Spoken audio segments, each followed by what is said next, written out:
नीचे से लेकर ऊपर तक हर चीज़ उनकी ज़बरदस्त होती है, परफॉर्मेंस बड़ा शानदार होता है।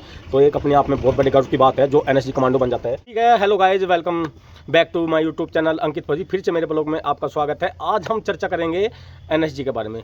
मतलब हम जब ट्रेनिंग कंप्लीट करने के बाद जब हम ट्रेनिंग करके आ जाते हैं और ट्रेनिंग करने के बाद कितने साल के बाद हम एनएसजी में जा सकते हैं। आज चर्चा खाली एनएसजी पे ही होगी और उसमें कितना % हमें एक्स्ट्रा पे मिलता है, क्या क्या उसमें इंक्लूड होता है, क्या क्या हमें ड्यूटी करनी पड़ती है, क्या क्या हमें मतलब वहाँ पे हम फैमिली रख सकते हैं नहीं रख सकते, एनएसजी में क्या उनकी यूनिफॉर्म है। तो ये सब चीज़ आज मैं इस वीडियो में शुरू करने वाला हूँ। तो चलो शुरू कर। तो आज हमारे साथ है एक एनएसजी कमांडो जो कि एनएसजी करके आ चुके हैं। तो उनको थोड़ा सा मैं अभी वीडियो में लेके आऊँगा उस्ताद को। तो वो अपने ट्रेनिंग टाइम के बाद जब वो एनएसजी में गए तो एनएसजी के 7-8 साल वो एनएसजी की जॉब करके आए। तो उन्हीं का ही एक्सपीरियंस उन्हीं की ज़ुबान से आज हम पूछेंगे। तो चलते हैं उस्ताद जी। हेलो भाई, बैठे उस्ताद बैठे। तो ये हमारे उस्ताद। तो आज हम इनसे पूछेंगे कि उस्ताद जी आपको कितने एनएसजी में कितने साल के बाद ट्रेनिंग करने के कितने साल के बाद हम एनएसजी में जा सकते हो, और एनएसजी में जाने के बाद कितनी ट्रेनिंग होती है, कितने महीने की ट्रेनिंग होती है, ड्यूटी क्या होती है उनकी, और क्या हम फैमिली रख सकते हैं साथ में नहीं रख सकते, वही हम डिस्कस करेंगे। तो उस्ताद जी ये बताइए आप मुझे कि ट्रेनिंग करने के बाद कितने साल के बाद हम एनएसजी को ज्वाइन कर सकते हैं। ये मिनिमम 3 से 5 साल 3 से 5 साल के बाद मतलब एनएसजी को। हाँ, और डेफिनेटली। कितनी एज होनी चाहिए जो एनएसजी में ज्वाइन करने के लिए। मैं उस टाइम गया था तो 28 था, लेकिन अभी शायद 30 हो गया है। हो गया 30। तो 30 साल का अगर अंदर आप ट्रेनिंग के बाद एनएसजी ज्वाइन कर सकते हो। तो उस्ताद जी ये बताइए एनएसजी में जाने के लिए हमें क्या क्या करना पड़ेगा। से करना है ना, किसी से बदतमीजी करनी है, अपने ऑफिसर के साथ थोड़ा लाइजन बना के रखना है और अच्छे से बात करनी है। तो कोई भी ऐसा काम नहीं करना जिससे कि आपकी सर्विस बुक में पनिशमेंट, कोई भी पनिशमेंट हो वो एंट्री हो जाए, तो आप एनएसजी में नहीं जा सकते। एनएसजी तो छोड़ो, कोई भी आप एसपीजी, कोबरा या फिर कोई डेपुटेशन में आप नहीं जा सकते। तो आपका सपना टूट जाएगा एनएसजी जाने के लिए।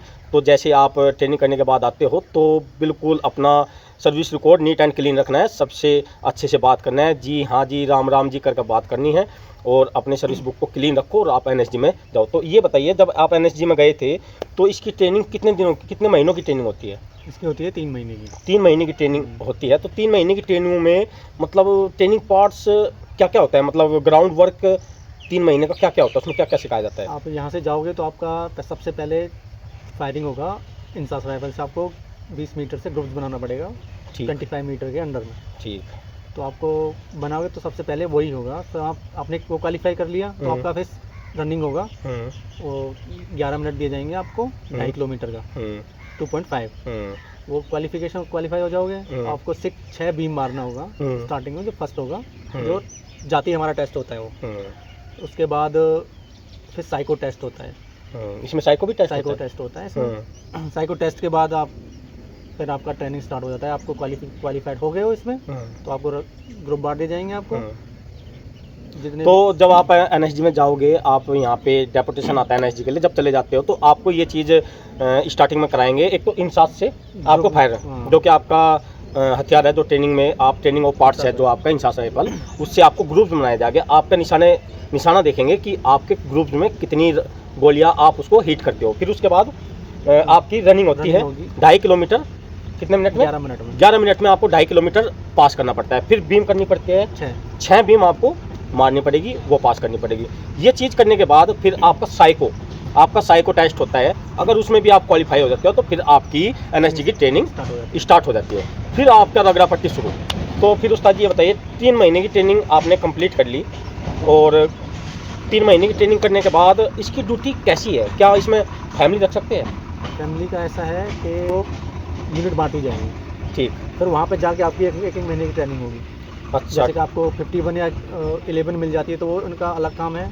11 और 12 का अलग काम है। तो हब भी हैं आजकल, हब में भी एक महीने की, आप तब तक 1 महीने की ट्रेनिंग वहाँ पूरी नहीं करोगे तो आपको ब्लैकिंग नहीं करेंगे। इनका ब्लैक वाला वर्दी होता है कमांडो, तो उसको ब्लैकिंग 1 महीने वहाँ ट्रेनिंग होगी। वहाँ नॉर्मली जो पास होके जाएगा वो पास हो ही जाता है लगभग। ठीक है, मतलब इतना ये hard नहीं है वो। उस्ताद का कहने का मतलब ये है कि ट्रेनिंग करने के बाद आपको जिस यूनिट में दिया जाएगा वहाँ पे फिर 1 महीने की आपको ट्रेनिंग करनी पड़ेगी, मतलब उसको आपको पास करना पड़ेगा। अलग यूनिट में अलग अलग ड्यूटी होती है। तो जिस यूनिट में जाते हैं, क्या मतलब जिस यूनिट में एनएसजी कमांडो जाएंगे, क्या वहाँ पे फैमिली रख सकते हैं अपनी? हाँ बिल्कुल रख सकते हैं, फुल फैमिली ऑथराइज है। ऑथराइज। तो भाई बहुत अच्छा मौका है, जो भी फैमिली पर्सन है उसके लिए बहुत अच्छा मौका है। तो आप मुझे ये बताइए, इसमें सैलरी कितनी है एनएसजी में? सैलरी आपका बेसिक का 40% एक्स्ट्रा मिलता है। बेसिक का 40% एक्स्ट्रा, यार बहुत बड़ी बात है। और क्या क्या इसमें इंक्लूड होता है? इसमें आपको ये मानेसर को छोड़ के जाओगे कहीं ड्यूटी बाहर तो 500 एक्स्ट्रा मिलता है टीए। मतलब आपकी पर एनएसजी की डे। ट्रेनिंग होती है, एनएसजी की ट्रेनिंग मानेसर में होती है ना? हाँ हाँ, एनएसजी की ट्रेनिंग भाई हरियाणा मानेसर में होती है। अगर उसको छोड़ के आप जाओगे तो कितना?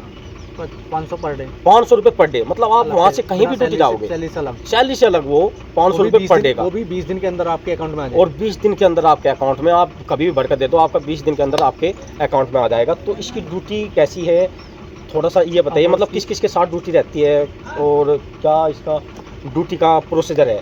अब इसमें 2 वीआईपी सिक्योरिटी हैं, 12 और 13 जो वीआईपी को सिक्योरिटी देती है, 2 यूनिट। 12 और 13? 12 और 13, ठीक है। और 51 और 11 वो हो गई काउंटर टेररिज्म फोर्स, सीटीएफ। इनको 2 भागों में बांट दिया है अभी। उनका अलग ड्यूटी है और इनका अलग ड्यूटी है वीआईपी का। उनकी इस हिसाब से ट्रेनिंग होती है फिर अपनी अपनी यूनिट में जाने के बाद। मतलब कि एनएसजी कमांडो की सारी वीआईपी ड्यूटी होती है, किसी मंत्रियों के साथ भी ड्यूटी लगती है। भाई एनएसजी आप लोग देखते ही होंगे न्यूज़ में, टीवियों में, और गजब की एक उनकी एक्टिविटी होती है एनएसजी कमांडो की। नीचे से लेकर ऊपर तक हर चीज़ उनकी ज़बरदस्त होती है, परफॉर्मेंस बड़ा शानदार होता है। तो एक अपने आप में बहुत बड़े गर्व की बात है जो एनएसजी कमांडो बन जाता है। उस्ताद जी कितने साल करके आए आप? मैं करीब 5.5 साल। 5.5 साल एनएसजी कमांडो में रह के आए और आज ये हमारे साथ बैठे हैं। तो जब हम इनसे सुनते हैं ना एनएसजी कमांडो के बारे में, उस्ताद जी क्या क्या होता है, तो एक अपने आप में ना एक जज्बा आता है, एक जुनून आता है कि यार काश मैं भी गया होता तो मैं भी थोड़ा एनएसजी कमांडो का एक्सपीरियंस लेके आता। बट मेरी थोड़ा एज ओवर हो चुकी और मुझे किसी ने गाइड नहीं किया। जैसे मैं आप लोगों को गाइड कर रहा हूँ, तो मुझे किसी ने गाइड नहीं किया, तो मैं नहीं जा पाया एनएसजी में। तो ये बताइए, जैसे हवलदार बन जाते हैं तो हवलदार के बाद भी एनएसजी में जा सकते हैं ना? या हाँ, उसके बाद 38 होता है। तो भाई मेरे लिए एक मौका है, मैं जैसे ही हवलदार बनूंगा तो तब जाके मैं अपना एनएसजी का एक्सपीरियंस ले सकता हूँ। इसमें कितनी एज चाहिए हवलदारों के लिए?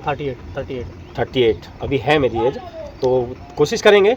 बाकी बेस्ट ऑफ बारे में मैं आपको बताया, कैसी आपको एक्सपीरियंस कैसा लगा, थोड़ा सा कमेंट और शेयर करना। और मिलते हैं फिर नेक्स्ट ब्लॉग में। जय हिंद, जय भारत।